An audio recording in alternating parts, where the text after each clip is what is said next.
Hello everyone, myself Gaurav Kulkarni, and today I'll be sharing some information regarding the architecture of JVM. So first of all, before moving to the topic, we will see what does mean by the JVM. So the full form of the JVM is Java Virtual Machine, and it is a software implementation of a virtual machine. So what does the JVM be used for? So as we know that the Java source file, when we created a program, a Java source file has been created, and the Java source file, when compiles, has been converted into the bytecode, or also called as the class file. So this class file works as an input to the JVM, or JVM is the implementation of JRA. So when the Java language has been developed, it is developed on the concept of VORA. So VORA is nothing but write once and read anywhere. So this concept is totally dependent upon the JVM. So when the compiled file from the when the compiled bytecode file sent to JVM, so JVM will execute and interpret the file and load the classes file.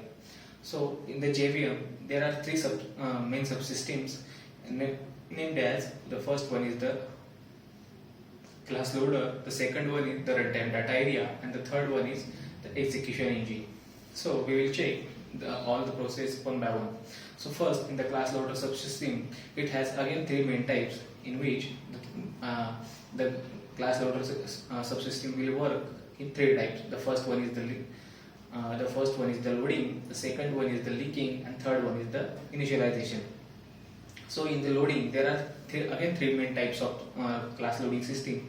The first one is the bootstrap class loader, the second one is the extension class loader, and the third one is application class loader, where all the class loaders are responsible to load the class file according to the media. That is, the bootstrap class loader file will be responsible to load the bootstrap class files, that is JR file, while the extension class loader are responsible to load the files from the extension folder, while application class loader is responsible to load the application path. All these class loaders are work on directional hierarchical algorithm, which means all the class loaders are interlinked with each other. In the second stage is nothing but it is a linking stage, where again the class loader will divided into three types. The first one is the verify, second one is the prepare, and third one is the resolve. So when the class file or the bytecode file is sent to the linking stage, in first stage, that means verify, the bytecode verifier will verify all the bytecodes and check if the bytecode is written is proper or improper.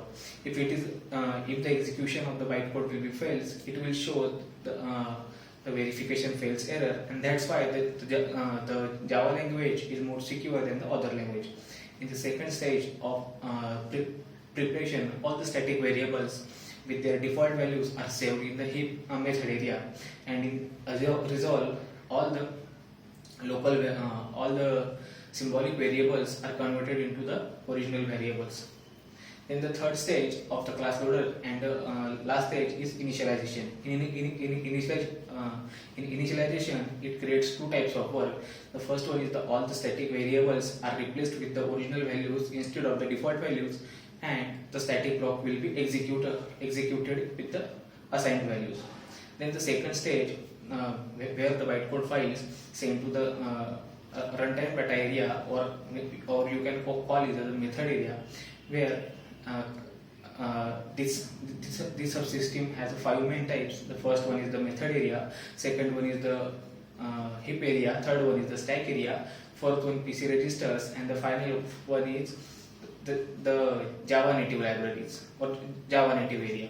So in the first method area, when we class loaders loads the file, all the static variables or all the class level files are stored in the method area, while all the variables, local or instance variable, are stored in stack area, and the local variable with their instance values are stored in heap stack area. And in PC registers, when PC register is used to hold the current execution code, when once the execution done, the PC register will be updated with the next instruction. And the third and the last stage is initialization or the execution engine. So execution engine is again categorized in three stages. The first one is the interpreter, the second one is the JIT compiler itself, and the third one is the garbage collector or system manager. In the first stage, we know that the interpreter interprets the file line by line, so which makes the error proofing of which ensures the error proofing of the code. But due to the interpreting of every line piece by piece, the execution of the interpreter becomes very slow. So to avoid this, and interpreter has another disadvantage, as like when a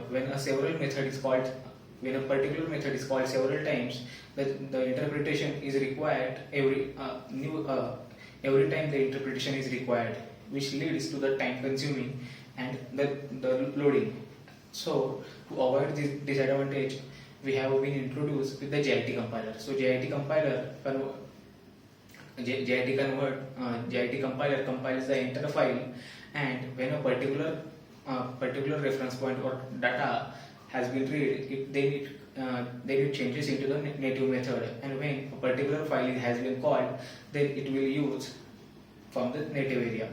And the third one is the garbage collector. So the object without any reference point or any mentioned reference are removed by the garbage collector, which will dynamically helps to the faster execution and leads more